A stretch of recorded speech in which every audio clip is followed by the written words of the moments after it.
could describe computational journalism as using computer science in journalism. So whether that means using computational methods to get data, to analyze the data, or to create tools used to enhance journalism, and how to develop journalism from in the newsroom as well. So how can we help journalists do their work better, more efficiently,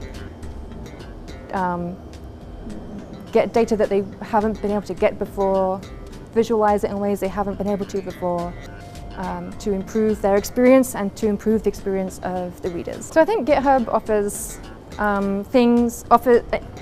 enhances for both journalists and for readers. For one thing, it democratizes data journalism. So you have big news organizations like New York Times or ProPublica who have huge teams, people who are very specialized, and they can do these complicated or seemingly complicated stories.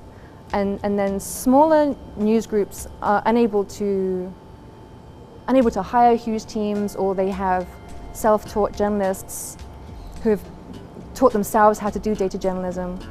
So having everything on GitHub that everyone can look at helps newsrooms to improve, helps the industry to improve across the board, because everyone can see how things are done. It also helps make data journalism accountable to readers. So readers can look at how things were analyzed. They don't have to take it at face value. They don't have to just believe that it's true. They can look to see where the data came from, how the data was analyzed.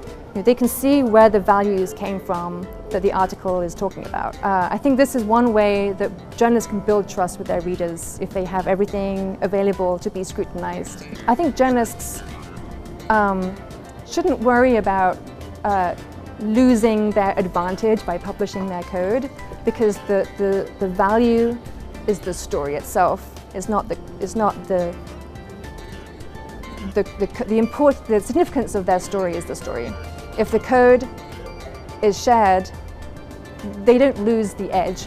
Sharing the code enhances elevates the whole industry together. So I think everyone benefits. A lot of people are reluctant to share their code because it takes up a lot of time or they think it's going to take a lot of time to make it publishable. They have to clean the data up. There's a lot of preparation, but the benefits of cleaning up your data is that you can, for one thing, it's better for you, the journalist, to have cleaner code. So in the future, when you reference your own code, it's easier to understand what you've done.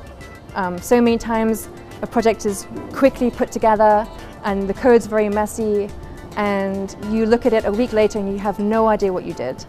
That happens all the time.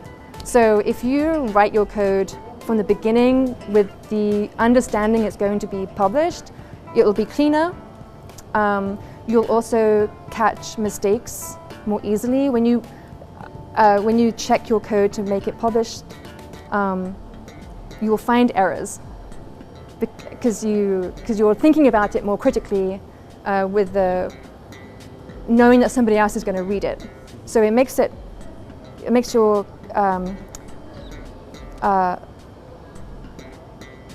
makes your code more reliable. And if you want to catch errors before you publish your story. It can also act as an educational tool for other journalists in your newsroom. They can reference your code and see how you did a story, and then they can use it to enhance their own stories.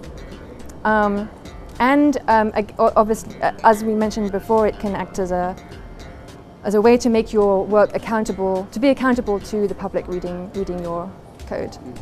So there's a lot of benefits. It's legal to scrape a website if their robots.txt file says you can. So every website is supposed to have a robots file.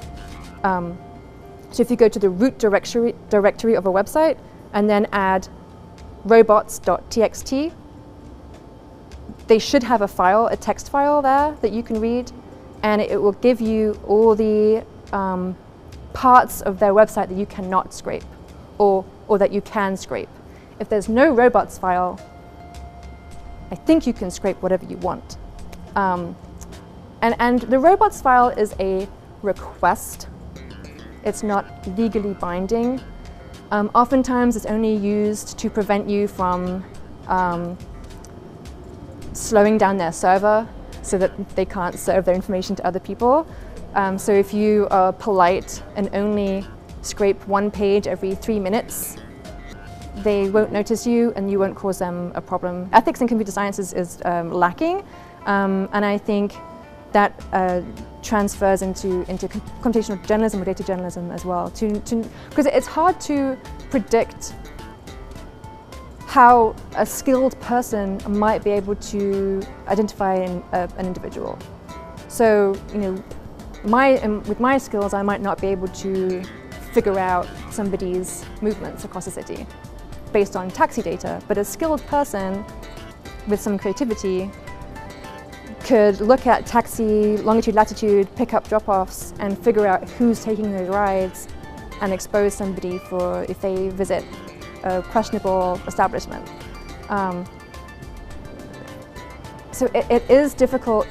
You really have to have an understanding of what's computationally possible and how people can combine data from different sources to do that. So for example, with the taxi data by itself, you might not be able to identify an individual, but if you combine that with Instagram photos and timestamps and facial recognition, you could identify a person and their movements, which might be unethical. I think that's an ongoing issue that I don't think it'll be solved. It's going to develop as